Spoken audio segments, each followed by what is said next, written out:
Yeah, let us start with a small prayer.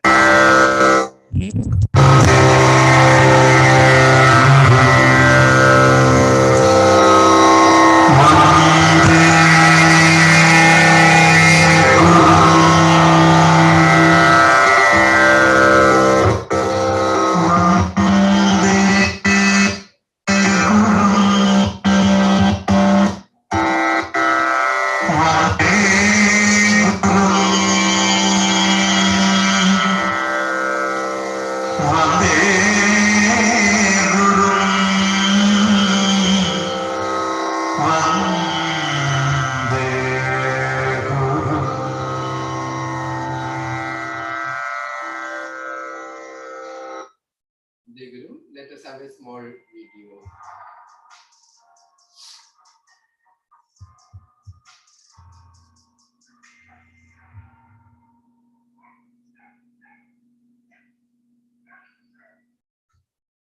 Center for Educational Initiatives and Research, CEIR Global Trust, in 2009 with a facilitate the evolution of positive and progressive schools through a passionate community of practice and emerge as the most trusted organization for educators across India and Indian schools globally. Its mission is to improve the overall K-12 school culture and performance by empowering all stakeholders using latest research and practices in education. CEIR has conducted many extraordinary programs for the target groups right from K1 to K12. The ultimate aim of CEIR is to create a CEIR Center of Excellence by 2030, a perfect home away from home to home its members.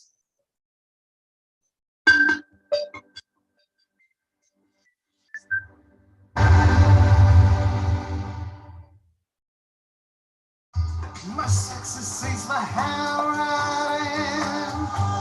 My success is my handwriting. All the activities of CEIR is supported by Veda Handwriting Lab. Veda offers multiple programs backed by scientific research for students and teachers. At Veda Handwriting Lab, we say good or bad handwriting is an existing myth. There is only trained or untrained handwriting. To make it possible, Veda Handwriting Lab has developed a training device called Manicule Memory Board for faster and long-lasting results among students and teachers. We have specific programs for teachers, students, and the schools. My success is my handwriting. My success is my handwriting. Vande Guru. Wonderful. Now we have two small announcement that every cities, we have selected around 25 cities in India. We are going to have direct what we call offline training programs. This is going to start from the June end 25th onwards. So 25 seminars in 25 Indian cities, that's what we are planning. We will intimate you. This is called the program called The Mentor. Now the second one, the dates are going to end very soon, 15th of this month. This is actually 75 principles will be selected as a Mark of Excellence Award. This is one of our flagship award. So principals can apply with minimum 5 years of experience. I think you must have received this information through the social media center. Now, officially coming to our program. This is a very important subject we have selected, inclusive education. And luckily, we have Manju ma'am, Manju Balasubramanyam ma'am. She is the principal of DPS Bangalore North. And she is, we can say she is specialized in this topic. So she will start this topic, and this inclusive education, as you all know, that is very important topic, one of the important aspect of our school education system. I cannot announce, I cannot read all the achievements, what she have done and her background. Please go through it. She has gone through a lot of such, programs. Her academic background also is a highly qualified individual, resource person, and this is her educational background. All the details are displayed here. It's a long time for me to read it out. That's the reason. Please help yourself. And I proudly invite Madam to speak about inclusive education. Manju ma'am, please. Yeah, ma'am. Sir, can you please unmute Manju ma'am? Yeah, she's a co-host. She can unmute from her side. But ma'am is not able to do it. Please do it. Please unmute Manju ma'am, please.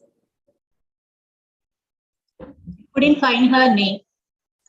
Oh, ma'am, I think she is using another device or something.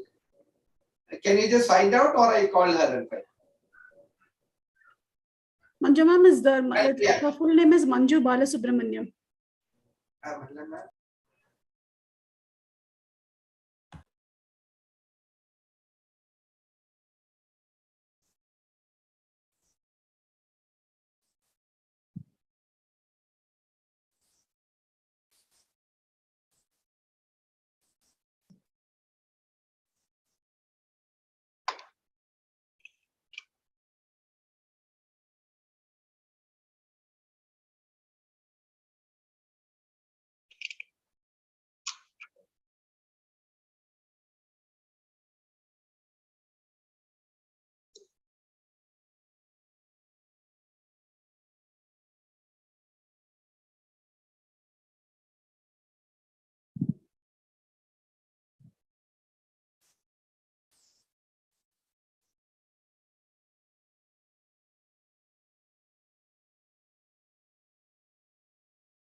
Can you please check Manju ma'am there? No, here ma'am. Okay. Manju ma'am has joined. Can you please make? Yeah, please unmute her. Please unmute Manju ma'am. Okay, thank you, ma'am. Please unmute her.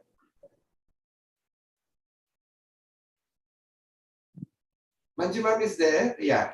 Yeah, I'm unmuted now. Thank you. Great. Good evening, ma'am. Good evening. Good evening. Vande Gurum, sir.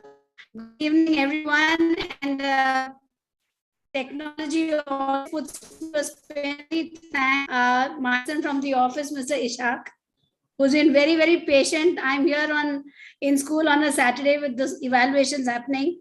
And if he wasn't there, I would have taken the session on my mobile. But thank you. I think this delay is also a lesson into inclusive education. It is about understanding the other person, empathy. The key word to inclusion is empathy, and putting yourself in the other person's shoe and understanding the difficulty or the problem that they are facing is the essence of inclusion. I wanted to do this session differently. I did not want me to be the one person talking about inclusive education, but I wanted it to be a kind of a dialogue that people who have been on this journey with me at DPS Bangalore North can share their experiences and their journey. For all the participants, I'd like to say thank you for giving us your time on a Saturday evening, and Dr. Gopinath and Dr. Manila Carvalho for inviting me to be speaking about something that is dearest to my heart. Everybody around who's in this program is very well aware of inclusion, of inclusive education.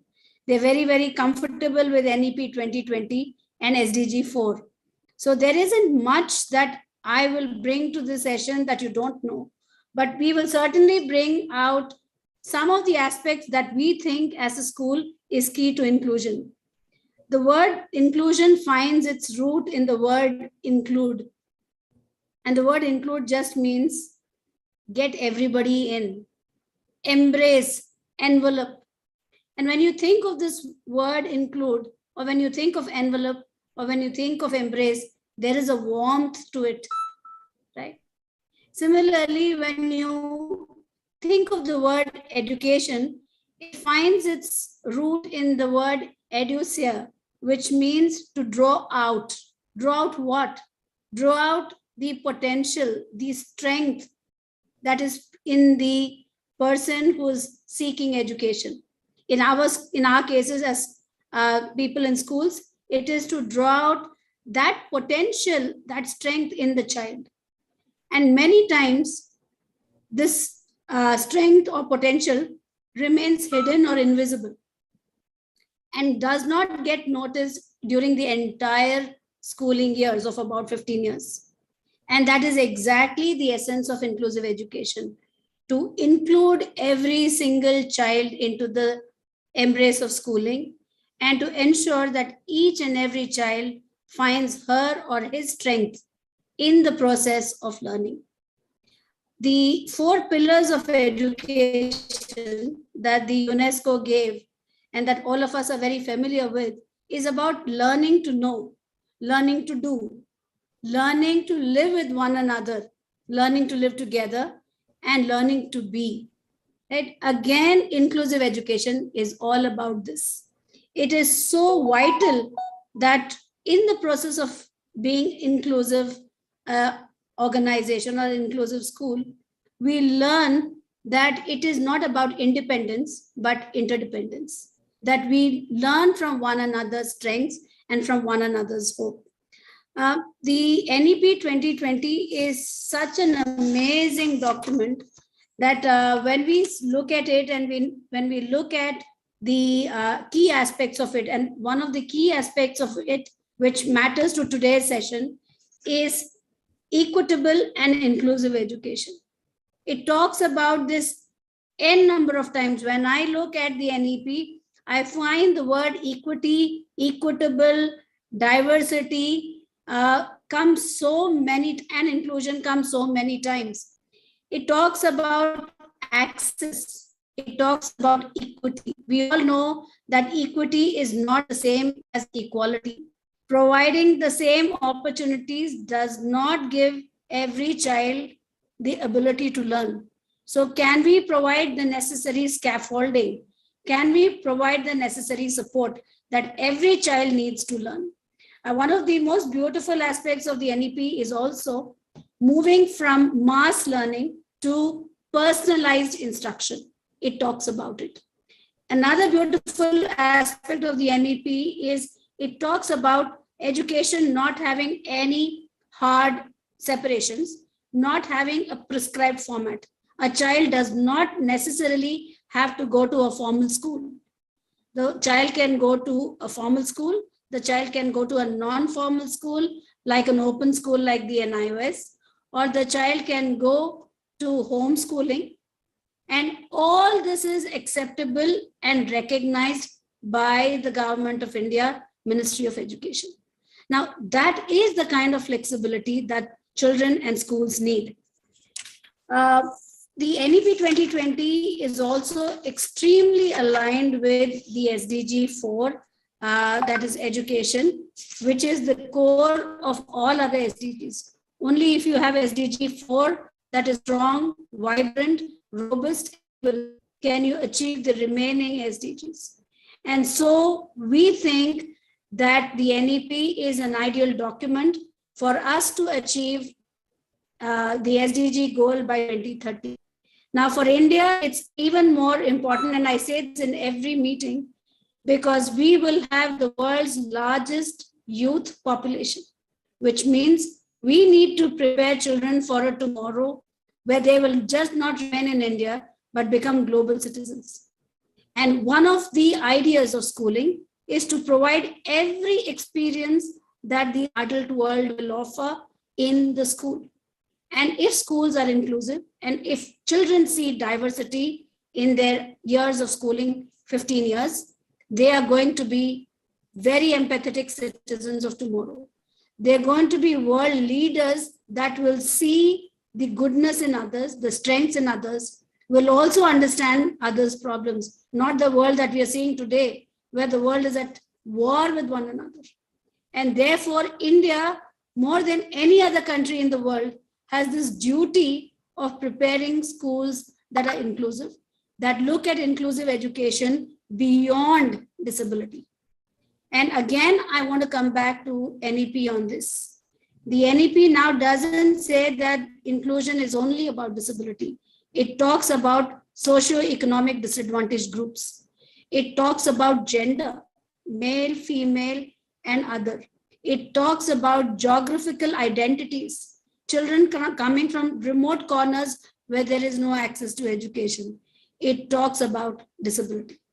So the horizon, the envelope, the whole dimension of inclusive education has changed. For me, there are 4 aspects of inclusion that I think are vital, and this is something that I would like to share with you, and my team members then will kind of connect the dots for you. Inclusion is about bringing the marginalized to the mainstream. They could have been marginalized for the last couple of years or for the last thousands of years. And that is where the NEP comes in. It talks about gender. It talks about Kasturba Gandhi Balika Vidyalayas. It talks about 50% of the population which has been disadvantaged for very long, the girl child. It talks about gender, sexuality, where people are not the transgender, bringing them into the educational fold. It talks about religious minorities. It talks about SC and STs. It talks about geographically isolated places. Anybody who's been marginalized, bringing them into the mainstream, that is inclusion. And that is something that we need to be mindful about. The second thing is inclusion is about the majority being the voice of the minority. It is our time for the majority to stand up and say that we understand what your problems are, whether you come from a different ability or from a different religion, from a different strata of society. I understand you. I can put myself in your shoes. I empathize, and I will create an opportunity where you and I can live together, learn together, work together, play together. And that environment is something that a school can provide. The third is inclusion is not about weakness. Inclusion is a strengths-based approach. Inclusion looks at every strength or potential that each one of us has. No matter who, each one of us has a strength. And inclusion believes that we find that strength together. And therefore, my 4th point is inclusion is not a standalone thing. Inclusion is teamwork. Inclusive education has people from across, has every stakeholder. There is the child at the center, there's the parent, there's the teacher, there is the friend, there is the special educator, there is the community, and there are the resources. So without teamwork, inclusion cannot happen. So inclusion is the inclusive education, or inclusion is the basis where teamwork showcases its strength and where teamwork decides that every child is in school and no child is left behind. The presumption with inclusive education is that all children can learn, and that's a fact. And we know that all children learn differently. Multiple intelligences, differentiated instruction is something that each one of us talks about every day. Then, can we make our classrooms universal design? Now, this word universal design comes from the field of architecture, where buildings were made to be accessible for all. And now we know that there's not a single CBSE school that can get its affiliation if it is not accessible. If there are no ramps, if there are no lifts, the school will not get a recognition. Now we need to move from UDL in infrastructure to universal design in learning, universal design in curriculum, universal design in pedagogy, universal design in assessment.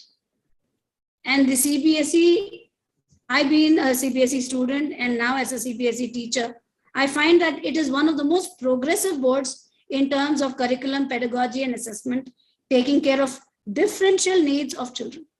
My colleagues will here now share those experiences that we have had in our school. I also felt that inclusive education is about experiential learning. It is about everybody learning together. Learning never stops with inclusive education. Inclusive education is lifelong learning because each one of us is different. Each one of us learns different. And therefore, to be creating that environment, you need to learn constantly. Every child is your teacher. Every child who is different is your teacher because you're going to change your teaching methodology to make sure she or he learns the way they would like to learn. I have 4 colleagues with me and we are at 5:21. We have a flow and the flow is we'd like to go with a parent who was also a teacher in the school, Movin Anand. Her son came to the school in kindergarten and passed out of school in grade 12 as the head boy of the school. Karanveer Anand had Duchenne's muscular dystrophy. He was wheelchair bound, and I think he is India's first head boy to be on a wheelchair in an inclusive school. Not only did he do us proud, he is on a 100% scholarship at Ramaya, and today he's also leading research on his disease. Movin Anand came in as a support to be with her son in school, went on to become a very lovable, affectionate, popular English teacher. And now she works with her husband in the field of research for Duchenne's. Movin Anand, I would like you to share your journey and your experience.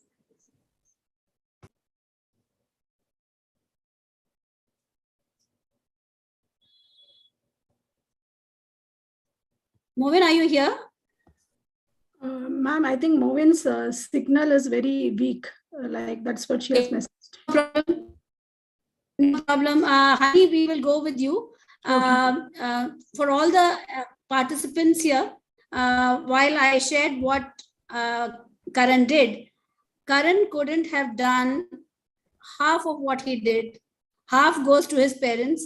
The other half goes to this wonderful teacher who's amongst us this afternoon. Her name is Hani Chandra. Hani Chandra is the head of department of math at DPS Bangalore North. She is also one of the key practitioners of inclusion in all ways of teaching. And she was the strength behind Karan going through his grade 10 with the CGPA 10. Honey.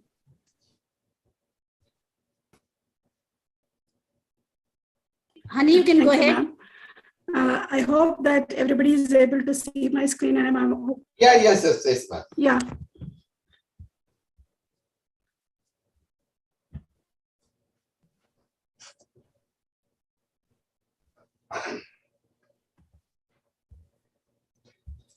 Yeah, am I audible, ma'am? Yes, ma'am. Am I audible? Yes, ma'am. Yeah. Yes. Very good evening to. Okay, thank you. A very good evening to everybody present here. As ma'am said, I would like to start with Karan. Karan is our head boy. You can see Karan's picture there with the thing like naming as a head boy. Proudly, I can tell.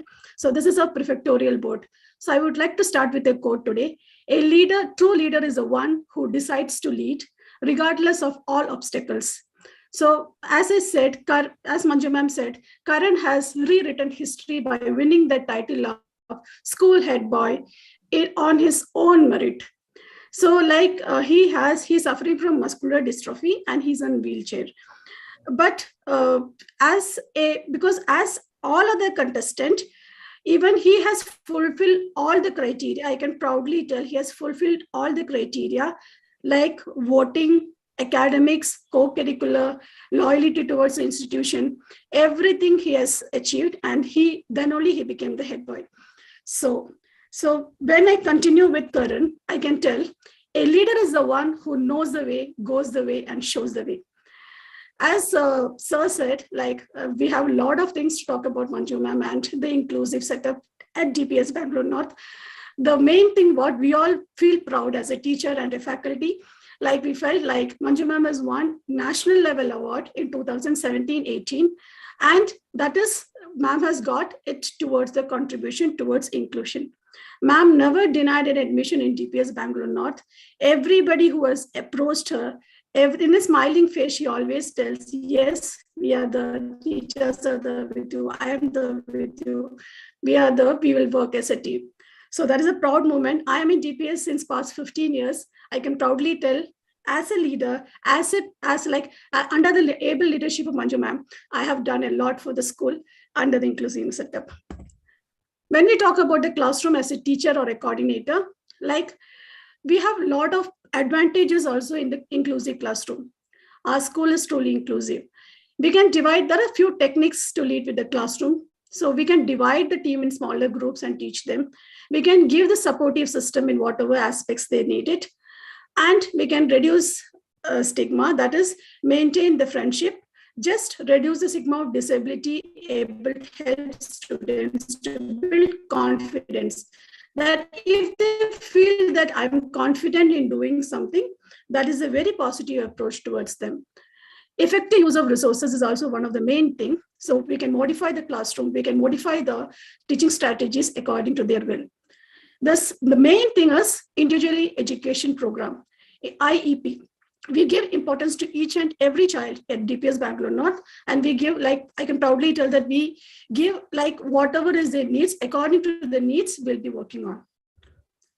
Just now Manju ma'am said about the universal design of learning. So these are the main few criteria that we would like to emphasize. Barrier-free environment, that if the school is having a good infrastructure like a ramp, the lab facility, the washroom thing, all those things, if it is a barrier-free environment, if the child is able to feel the atmosphere and feel like I can do whatever I feel into this environment, then we are successful as a teacher, as an educationalist. Informal and formal assessment. Informal means I will be coming into detailed in upcoming slides. Informal and formal assessment. Classroom modification. We have RAMs in most of the classes. So classroom modifications also can be done. Curriculum restructuring can be done according to their disability. ECS is there. IEP, just now I told about individual education plan. Exemptions and accommodations given by CBSE is also the inclusive classrooms. As ma'am said, NIS and OB is one among that. What are the CBSE conclusion? I would like to emphasize on it. Most of you might be knowing it, but still I would like to highlight it so that if we are not following, it is really benefited for the students.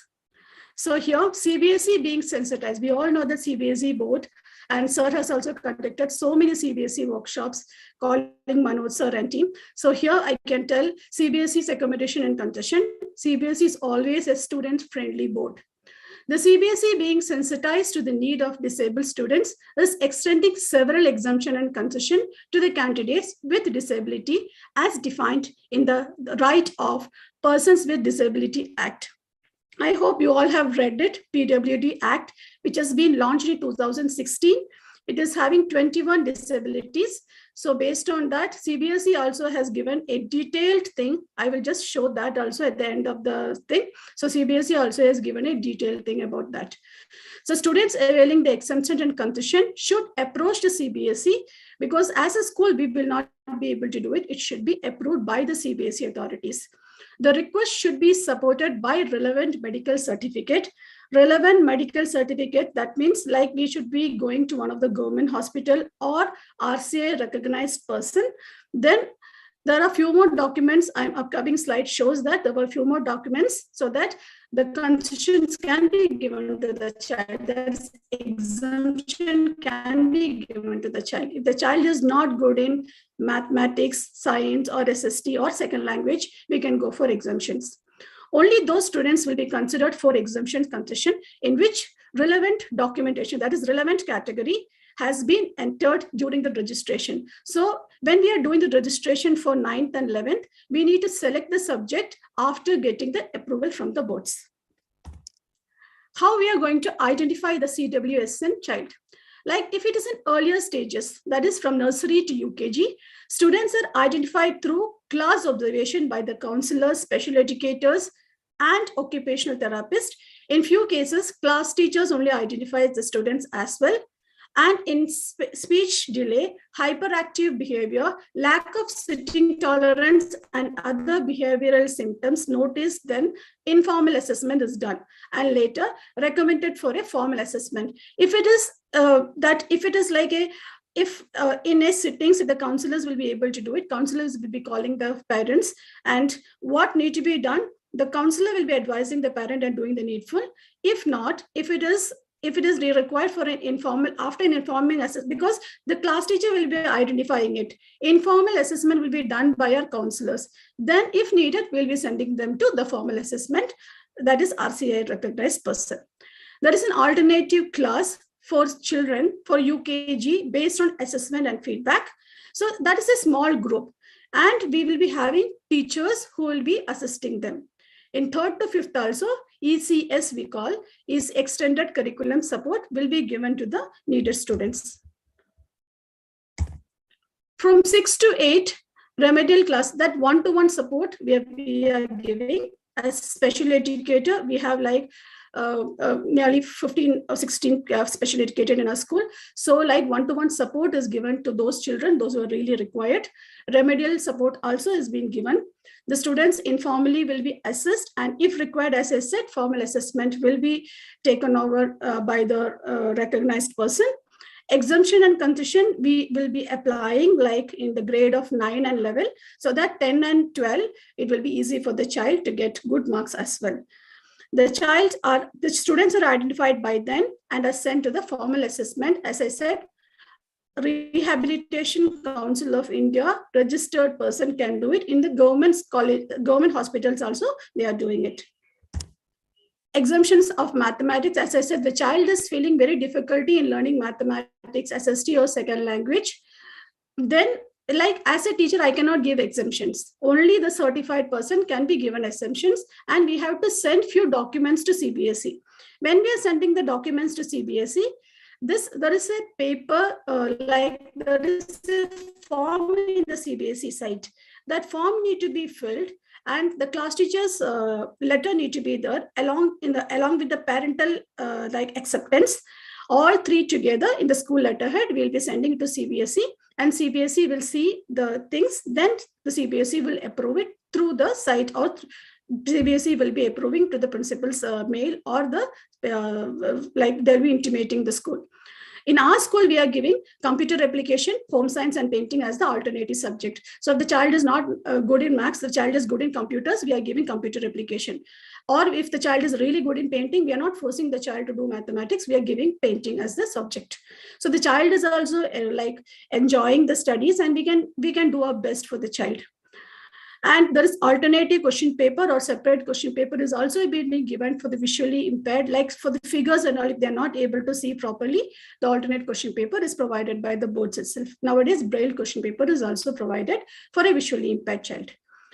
And if at all in class 12, choosing the subject is also there, but talking about the practical cases in physics, chemistry, bio, during the practical exam, the child is not able to do it based on the disability. Based on the disability, again, I'm telling, we can provide MCQ paper, and that too, we need to intimate everything to the boards and get it approved. Separate question paper without visual can be given for bio, physics, and chemistry exams for the boards. Everything board also is considering, and board only will be setting the paper for them. Other than this concession, there are few more concessions given by the boards, that is scribe. and reader support, adult prompter, and extra time.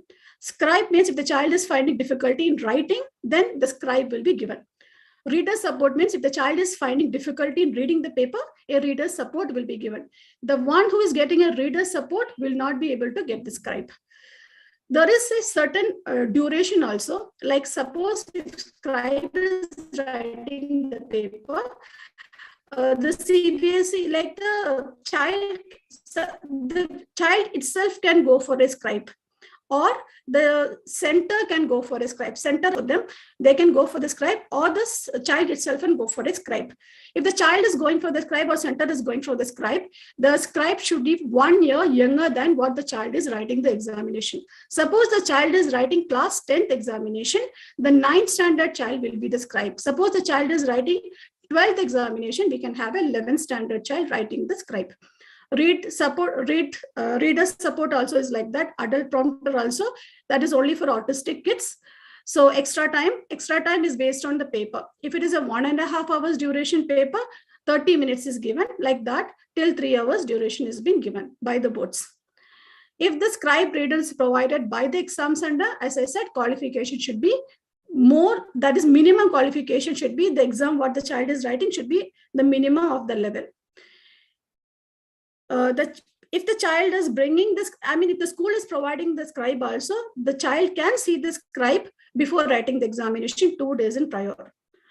If the child is having any other exams and all, they are not providing anybody to use a calculator, only for the children, those who are having dyscalculia, that is the one who is having this also should be certified by the RCI person, then only for them the usage of calculator is allowed. Other than that, nobody is allowed to use the calculator for any of the CBSE examination. Candidates with low vision is allowed to use magnifying glass and portable video magnifier.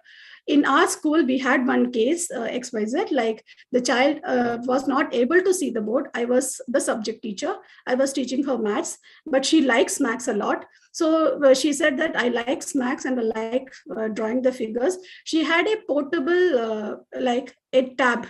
So she brings the tab to school. She zoomed the tab, and the tab is designed by Narayan Netralaya. So she zoomed the tab and she'll be able to see the board. Suppose if the tab is not having the charge, I used to give my phone. She used to zoom my phone and see the things, and she used to write it. And she got nearly 95 or 96 marks out of 100 in maths. I am very proud of her. When it coming to the usage of computers is given only for locomotor disabilities like visual impairment, neurological condition, multiple disabilities, disabilities conditioned by blood disorder and mental illness. But there is again the condition.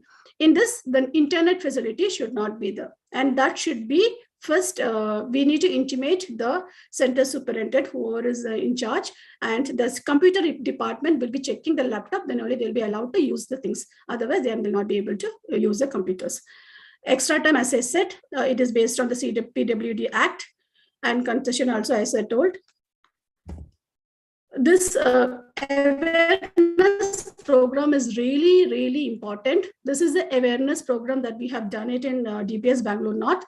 This is an annual day. You can see like we have done it as a story. The child with disability has come for the admission, and what all the child is facing, we have the children have enacted, and they came to know the difficulty, and henceforth they used to give the, like in the form of a skit or something like that. They used to give awareness for the out of the school also, like they go to the street and give the awareness to the public, so that we treat everybody as equal. Here, as I said, in kindergarten, we have a shadow teacher. In primary, we have like ECS, extended curricular support. We never help the children because we always guide them. We always monitor them. You can see, as I said, Karan, he was a head boy. In the lab or wherever they are going, in the assembly area, playground, children only, I have seen children only escorting children. We as teachers and adults will monitor them, but I have seen that bonding among the students. We, like when the child want to go to a washroom also, students only will take them. Like we are proud of our kids. Here you can see the child who is having the hearing impaired. In the A picture, the child is one among the student, and the only thing that he will not be able to play the sports, but the PE teachers are taking care, and they are giving the extra sports what he can sit and play, like chess, caroms, and all. The other boy who's with cerebral palsy, he's a very active boy. He will not be able to write, or he will be like walking also, he will not be able to do much. But for an annual day, he told, I want to dance for the annual day. And he, no, I mean, now also I feel so proud to tell that he has rocked the show. The enlarged font size can be given. The textbook itself will be we'll having a big font size and we'll be giving to them. This is the child, like I told, Narayan Netrala has zoomed, made a tab for the child. Again, one eye has lost for this child, but with the help of the peer, he will be learning. We used to give responsibility based on the child in the autism. We have seen a change in the child when we are giving the responsibility to the child. Awareness, as I said, it is very, very, very needed. Street play, we have done it in several states to make the awareness program, and we have made it so successful. Ultimately, we need to work as a team. If you're working as a team, and if we are getting a good support from the heads, we can do miracle, and we can change the life of a person. And we can proudly tell that whatever we are doing for the society is for the betterment, and for and the happiness what we are getting, we cannot express it. And thank you, Manju ma'am, and thank you CEIR for giving me a chance to speak. Thank you. Thank you, ma'am. Thank you very much. Wonderful, wonderful, ma'am. Thank you, honey. Dr. Gopinath, very often in education, we look at curricular subjects, and the success of a child or failure of a child is determined only by the grades that they score in curricular subjects. And therefore, I had brought in a math teacher, a subject that is dreaded by children. Neurotypically, normal children find math difficult. Then what about children with special needs, right? Very true, very true. Now, while we look at the curricular aspect, and we say that schools are all about the well-being, the physical, mental, social, emotional, spiritual well-being of the child, the co-curricular aspects of well-being are often forgotten, right? My next speaker is a yoga teacher. Mr. Satish BG, we call him our magician. Not only does he bring yoga into every classroom, he also uses yoga as therapy. He uses yoga for mental well-being of children. When children with ADHD and autism and those on the hyperactive spectrum, they are sent by the teachers to Satish to spend moments of quiet and calm. When the children sit with Satish, there is transformation. Satish, may I call you to speak for about 5 minutes on how you use yoga for the well-being of everyone else? Satish, you can unmute yourself.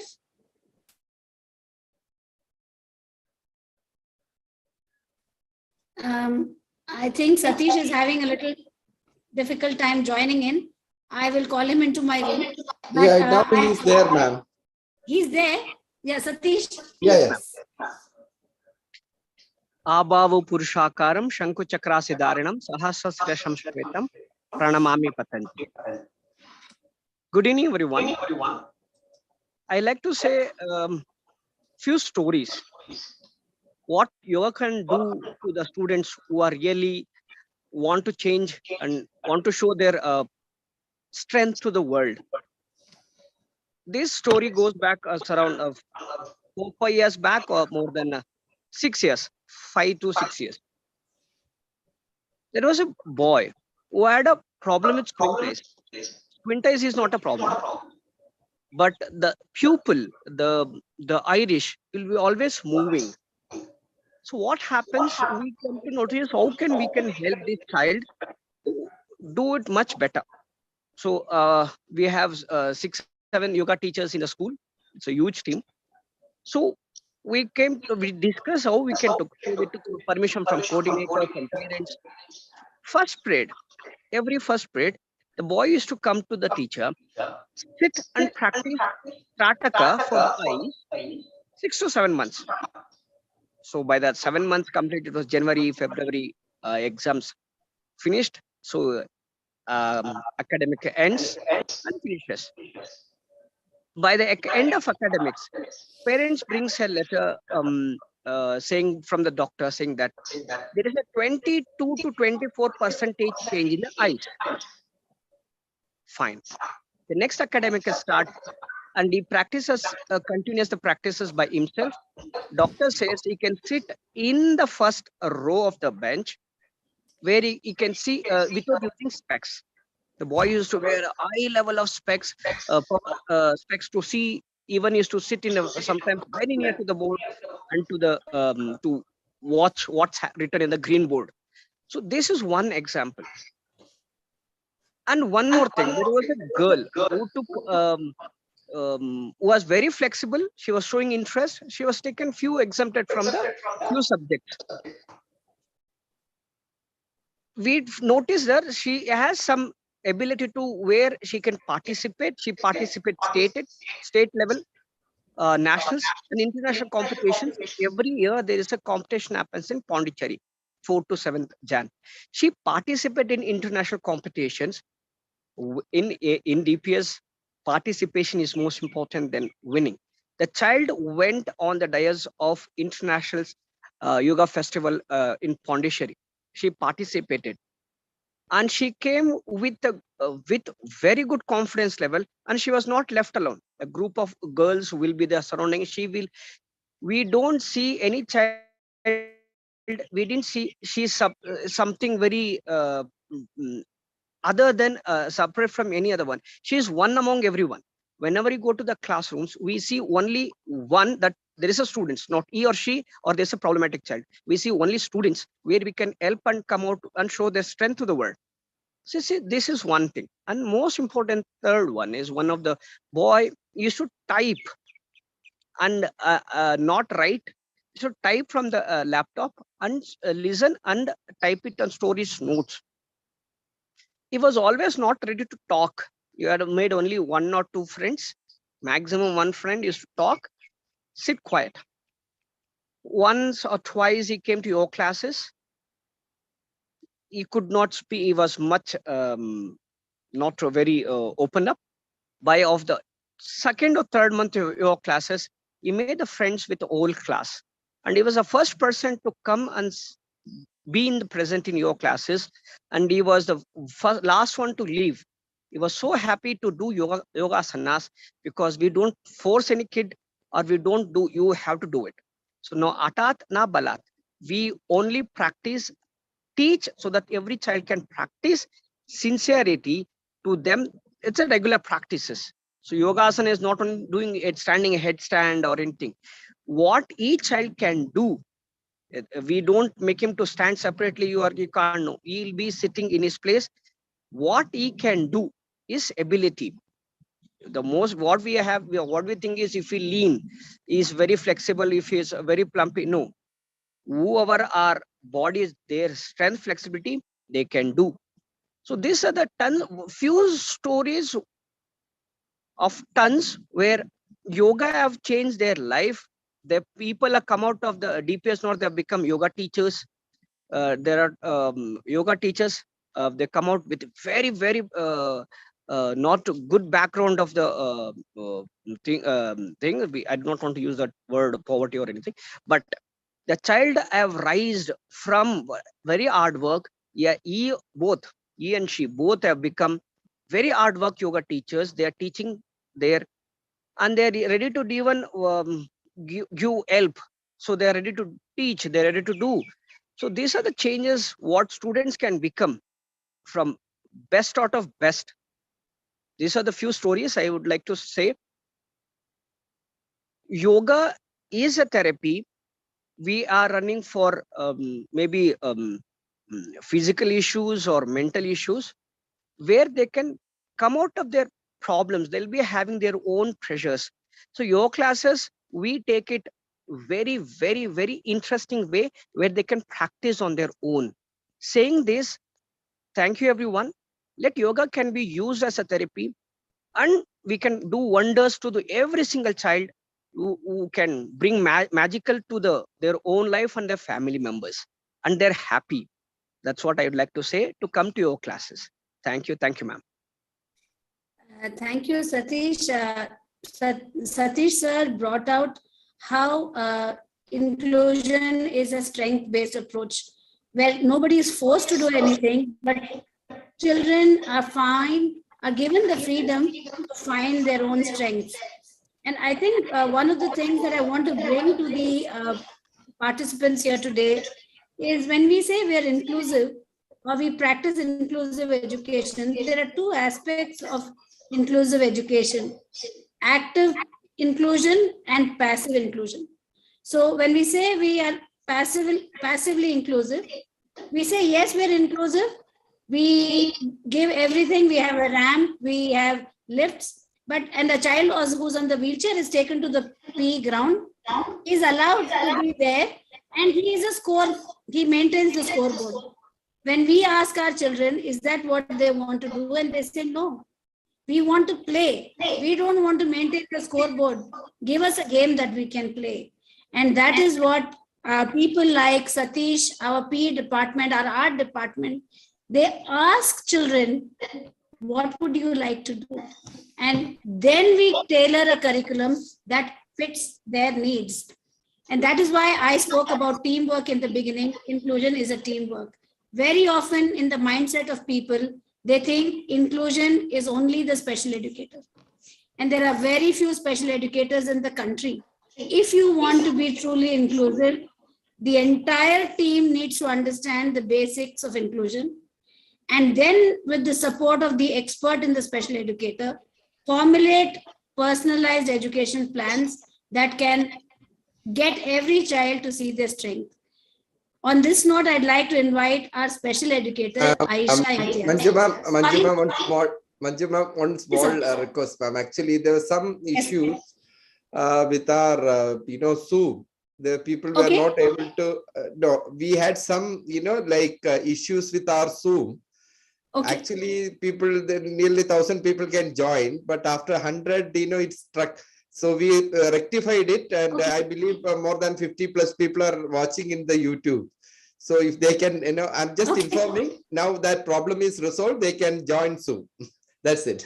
Sure, sir. Please continue. Sure. Please continue. Yeah.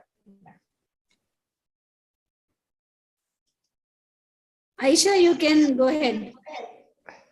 Thank you so much, ma'am. Good evening, all. Thank you for this opportunity. And I would, like to introduce myself. Like, I am a special educator for the past 6 years with the Delhi Public School. I'm very proud to be a part of all their inclusive programs that happen at the school. I would also like to talk about how this, the special education was introduced to me. So the special education is a new field. I was introduced to it roughly around 15, 16 years ago. I had no idea that something like this existed, where there were psychologists, occupational therapists. This was entirely a new field that was there. And I liked the way the people used to work and how they were helping others. So that is what brought me into it. I was asked today to speak as a special educator, especially the role of a special educator in this whole setup of, inclusion. Many places I have found that when people hire special educators or they have a team of special educators, they call themselves inclusive. Inclusion is not just having special educators. Inclusion is teamwork. Like Manju ma'am has already spoken about it. So inclusion is only possible when everybody that works in that school participates in it, everybody understands what it is, and everybody adopts it. So inclusion is a possibility only when everybody that is there in a school participates in it. I have not come with facts here. I am going to talk based on my experience and talk based on my, whatever I have seen for the past 5-6 years. So what is special education all about?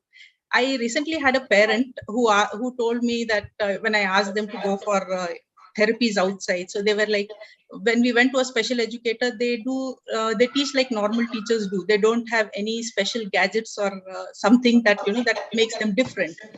Yes, special educators are teachers, but we work on their skills. We work on the skills that help the child cope up with their abilities, skills of reading, writing, speaking, behavior, and so on. So special educators, I would say, are a bridge for whom the child is their center. They are the bridge between the child and the teachers, bridge between the teacher and the parent, bridge between the therapist that works with the child. So for a special educator, they make inclusion possible and meaningful for that particular child by acting as a bridge. So we see the perspective from the parent side, the perspective is seen from the teacher side, from the child side. So we see what everybody can do for that child, and then talk to them and get things moving there. So for inclusion to happen, the special educator cannot work alone. The teachers have to become an extension of the special educators in the class. So for the teachers to become extension, I cannot expect a teacher who has come in and joined the school to suddenly start working with a child who has a special ability. So as a special educator, we provide therapies. Apart from providing therapies for these children, we provide teachers the training that is required to help these children. We provide them with strategies that they can go in with classes, so that inclusion is possible for this particular child. The child can benefit. Special education is not like one size fits all. So we have to tailor make it for every child. So when we go into classrooms, based on our observation, based on the feedback from the teachers or the parents or the child themselves in certain cases, we make modifications that the teacher can use in the classroom. We also run these awareness campaigns with students so that they understand their fear. They are able to guide them and help them wherever it is necessary. We also support and empower the parents, where there are parents who don't know what to do, who don't know where to go. So I think the special educator plays a part here, where we connect them to the right people. We connect to the therapists that are working with the children, so that we all work on a common goal. It's not like I have a specific goal for the child, the teacher is working on a different goal, and then a therapist is working. So it's a team that works together with a common goal. So that is what a special educator does. So special educator does therapies, but is not just limited to that. Special education is teamwork, and one person or a team of 4 and 5 cannot make inclusion possible. I don't want to keep adding to the same thing. So ma'am, I would like to conclude by saying that inclusion is possible only when all of us believe in it. So it is a belief. It is, if I am forced into something, I may not be able to deliver what is to be delivered unless I believe in inclusion. Thank you, ma'am. Thank you, Aisha. To all our viewers today, I'd like to say, because of this teamwork at DPS Bangalore North, where the child is supported and cared lovingly by the parent, by the teachers, by the support staff, by everybody else, we have 1 in 10 children with special needs. Out of our 8,000 population of children, we have 800 children with special needs. And the spectrum is so diverse, from physical impairment to physical disability to hearing impairment, visual impairment, ADHD, ADD, the autism spectrum, specific learning disability, children with diabetes on insulin, cancer, kidney failure, anaphylactic shock, just anything, and what gives us, and we are not a school who talks about it in newspapers, but because of the goodwill that children and parents have left their cities, high profile jobs, and moved to Bangalore, because they know that in this school their child will be welcomed. Are we special? We are not special. What we are doing, each one of you can do. Do we charge the parents extra? No. Do we pay the teachers extra? No. For the simple reason is that we believe that every child should be in school. And we as teachers are bound by our duty to make sure that that child has the most amazing experience in school. For this, not only do you need to be with schools, you also need to network with organizations in the community that work with children who are differently able. And when you network, support comes in abundance from them. So that is another important thing. And I think be very transparent with the parents. It is their child, and for a parent with a child with special needs, life is very difficult. So you need to be extremely empathetic, patient, and give them their time to get over their period of denial. And in that period, give them the support and allow for the mother or the father to accompany the child into school as long as they feel that the child can go independently. So we have parents coming and sitting in our classrooms all the time as long as they wish. I wish each one of you good luck, and we hope that more schools become inclusive. This 1 in 10 is a number that is given by the WHO. In fact, I am told by my counselors that in the pandemic, specific learning disability, which was 1 in 7, has become 1 in 5. The gaps are widened, and therefore it is up to us. Many a times when I do these sessions on inclusive education, I'm told by the principals of school, ma'am, हमारे school में तो ऐसा बच्चा बिल्कुल नहीं है. So it's not that ऐसा बच्चा नहीं है, उस बच्चे को identify करने के लिए we don't have tools. We do not have assessments. We do not have processes that will help us identify such children and then give them the necessary support. Thank you, Dr. Gopinath, for giving us this opportunity as a team and for allowing all of us to come together and share our experiences. Ma'am, there are few questions. With your permission, can we read it out, ma'am? Absolutely. There is a question from Hepsi Bai, ma'am. She is asking whether students with diabetes are into the inclusive list. That is absolutely, absolutely, ma'am. Children with diabetes are, in fact, in the board. They have the ability for eating and drinking as per their need during the examination. So if you look, it says diabetes, you can, they can take their injection, they can eat, nobody else is allowed to eat and drink. In my school, the youngest child with type 1 diabetes is in UKG. And this year we have about 5 children with diabetes there, which means every child, every teacher in the class should be aware that that child might need to eat any time, might have to use the washroom any number of times. And so we not only make it for that child, we allow for our children to eat or drink water in the classroom when they're hungry. That is inclusion, not excluding that child, right? And those days are gone when you could go to the washroom only at lunchtime. So yes, diabetes is very much there. Very good, very good. Any other questions you can type in the chat box? We will read it out. Ma'am, can we spare another 5 more minutes? Because absolutely, I think some of our participants will have some doubts. Yes, sir. We are happy to be here for as long as you wish. Oh, great, ma'am. Great, ma'am. This attendance list and all, we will definitely send to you. Don't worry, that will come at the end of the session.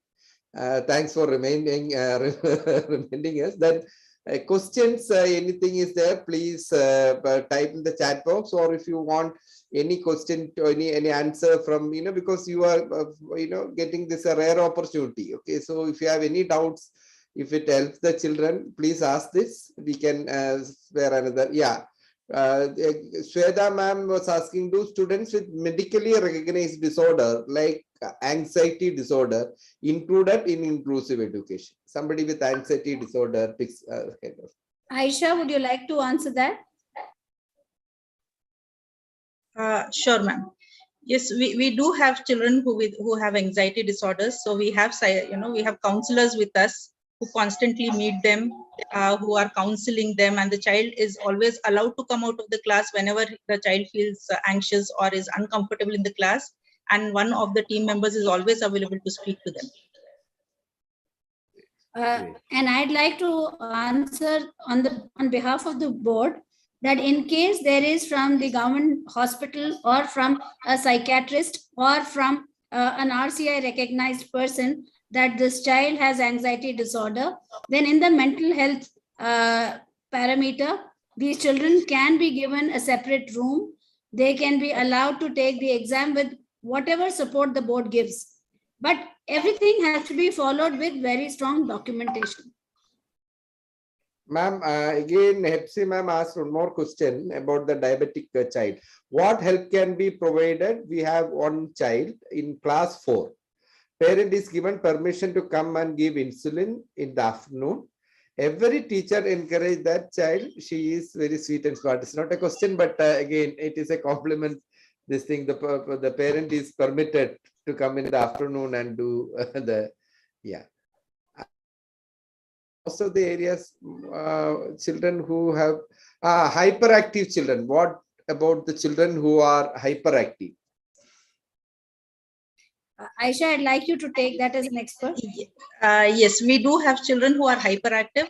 We see those children from early ages as well. So in early ages, if required, apart from therapies, we have ABA therapist, we have occupational therapist who is in school with us. So they work with the child. If necessary, we also allow shadow teachers with them. It's more to know so that the child doesn't harm himself rather than for anything else, because with age, they are very impulsive. So when such students are there, we do have students like that across the school. I wouldn't say only in particular segment. So we do have children across the school, and during exams we give them short breaks. We allow them to walk out and come back and sit so that their energy is expelled. And in the classrooms, if we see that they're getting very hyper, we do take them on rounds. We take them on nature walks, or we put them into extra physical activity classes or yoga classes like Satish sir handles, so that we help them calm down. So yes, those children are included in the class. Okay, ma'am. One more question, ma'am, from Geetika Vatwa, ma'am. You mentioned that we need to give parents enough time to accept the child's slow learning. Are parents also counseled separately? So a separate counseling is needed for parents. That's what the question, ma'am. Yes, in most of the cases. Sorry. Yes, ma'am. No, go ahead. Yes, if I have understood sir's question right, I could actually not hear initially. So the parents, yes, there is a difficulty with acceptance. So any parent for that matter, when I come and say that the child has some kind of a different ability, I would say, I wouldn't call it a disability. So different ability, it is very difficult for the parent to accept. So for us, we do counsel them regularly. We try to make them understand how doing these therapies or how getting these assessments done is going to help the child. So parent counseling is done, and it is done separately. Wonderful. I just want to, Dr. Gopinath, I just want to say a particular point here. I want everyone to understand that unless you have parent consent, inclusion cannot happen. You cannot ask for the requirements of the board, the exemptions or accommodations. You cannot, the child will have to go through the process in a regular fashion. But because we are educators and we work with experts in the field, we understand that the child has a struggle, not because he or she is lazy, but there is an issue. And therefore, this understanding that has to be transferred to the parent will require time. And rather than saying that this is a problem, we need to say, here's a solution. Because the minute you say there's a problem, the parent is more defensive. And especially if the parents have been high achievers, it is very difficult for them to understand that the child cannot do maths, or for a Hindi Pandit to know that my child has dyslexia, cannot do language. Right? So it is very, very important for us to say, and that needs time. So you need to have multiple sessions with the parent talking about it. There are parents who will not come back, but I think the bottom line is never give up. Never give up, not because the parent is in denial and is a problem, but because the child is our child, and the child needs the best route for success. Great, ma'am. There's a beautiful compliment from Jessica Anthony, ma'am. It's about terrific overview with real life scenarios. Thank you for the wonderful presentation. a lot of even Shweta ma'am, lot of appreciation. And I have a humble request to the participants. We have a set format. After the session, only the feedback link for certificate will be shared. So you don't need to remind us every time. It will come to you after the session. Please, if you have any queries, please feel free to ask. Or the other, this thing, I think this is slightly irritating for us. Yeah, some places dyslexia. Yeah, there's one more question, ma'am. I believe it's a question. In some places, dyslexia has become a scam of getting help during exams. Oh, that is actually, it was actually reported in some of the newspaper also sometimes past. This case, students who actually need to help during exam, this case, students who actually need help to get Does not get enough. get enough support. How can he draw the line there? So how to avoid this kind of misuse of this disease? That's what I believe. For this reason and this reason alone, that the CBSE board, the board that we are most familiar with, allows for this certification only to come from Rehabilitation Council of India practitioners. Nobody else can give it other than prescribed. I think ethics is vital in the field of education, and so is it in the field of medicine.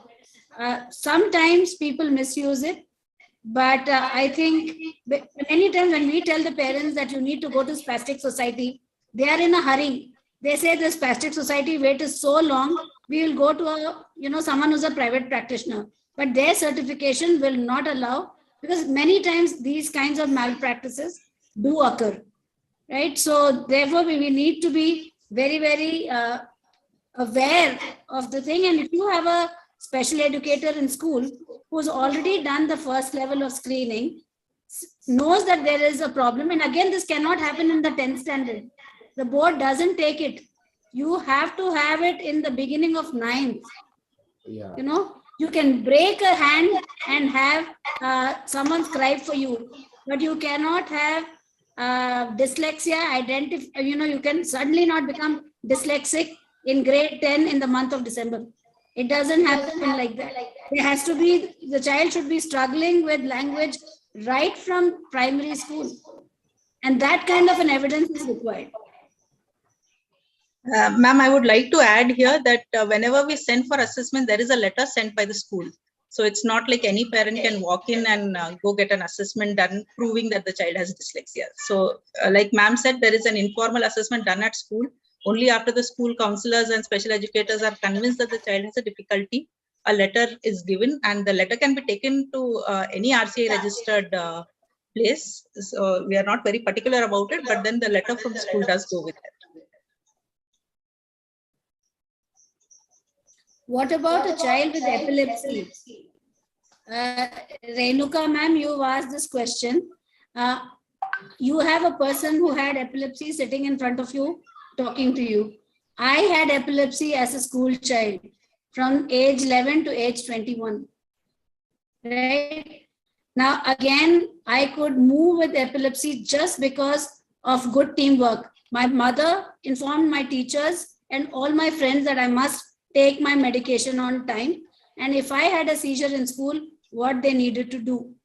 And the school team, leadership team knew which was the nearest hospital to be taken care if I did not revive in the time that was mentioned.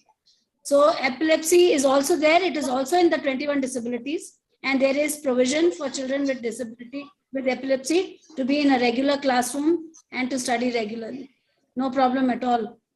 This is exactly where we have stereotypes. We believe that a blind child can only do packaging, a deaf child can only do this, a person with epilepsy can only sit at home and not do anything else, and a wheelchair bound person cannot reach heights. Nothing of that sort. We need to break these misconceptions. Everybody can do everything. Great. Ma'am, we will take the last one again. We already discussed about the misuse of the facility. Somebody in the YouTube asked this thing. I think we will take this as a last question. Already we discussed, but you can add some more points. If some parents or students misuse the facility, what to do? Honey, would you like to take this question as a coordinator? How do we handle misuse?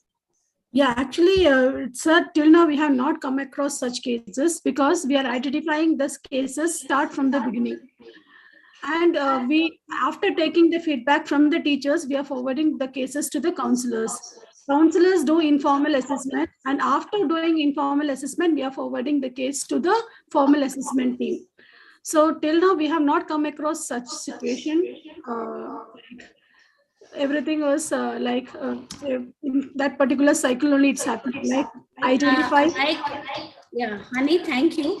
To the teacher who asked the question, like Aisha ma'am said, if the process of getting the certification happens through all people, now let's not blame the parent alone for misusing and saying that my child cannot do it, so I go and get a false certificate. Schools can also be equal hand in glove. To have their results done better, they can also support that document and say, yes, this child is struggling. But if each one of us were honest and not look for certification where it's not required and provide the necessary support, misuse will not happen, because it needs the class teacher's report, it needs the principal's report, it needs the special educator's report, it needs the doctor's report. Only then will CBSE give the particular accommodation or exemption.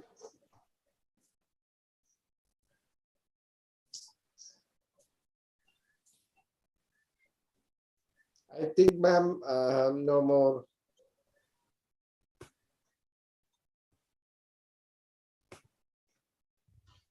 No. I mean, I was actually getting these questions you have already answered.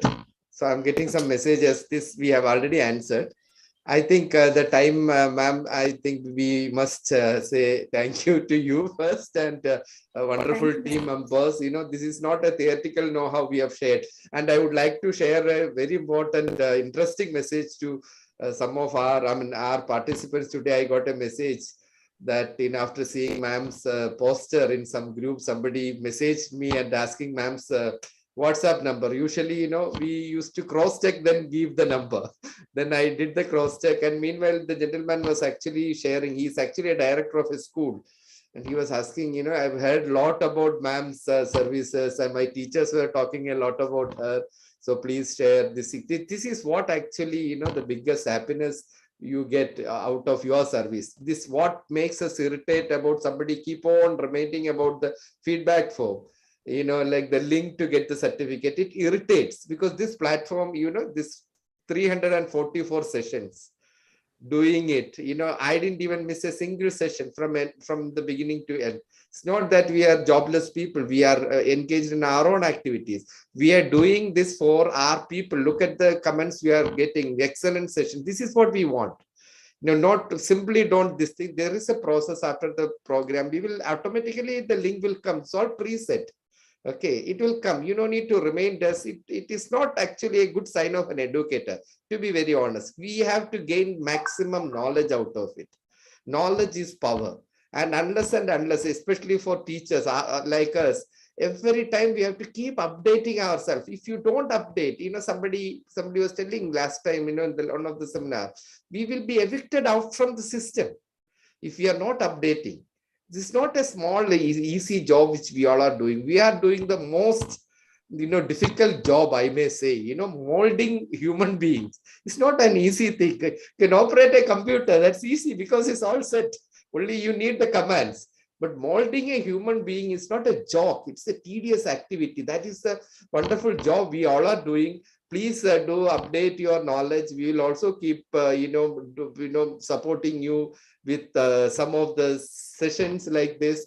And again, Manju ma'am, heartiest thanks.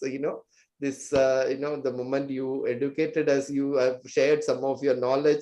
And thank you for your panel members, Honey ma'am, Dias ma'am, all the yoga sir, all that, please take some of the, inputs and try to implement in our school. Our first primary responsibility is towards our children. So we will meet next week. Thank you, Manju ma'am. Thank you, all the participants. Vande Guru to you all. Vande Guru. Dr. Gopinath, can I have one last word? Please, ma'am, please go ahead. I want to tell all the participants today that lead your schools from your heart. Exactly. Lead your school with a very high emotional quotient. Intellectual quotient, the word has changed, everything has changed. But, you know, in a world, in a future of machines, the only way that we can survive as educators, and if schools have to exist for children, we need to lead from our hearts and with our emotions. So please keep that in the forefront and love your children unconditionally. Thank you. Thank you. Thank you. Wonderful. Have a nice weekend, all the participants. Thank you very much. Vande Gurum to you all. Vande Guru. Thank you, ma'am. Thank you very much. Thank you, sir.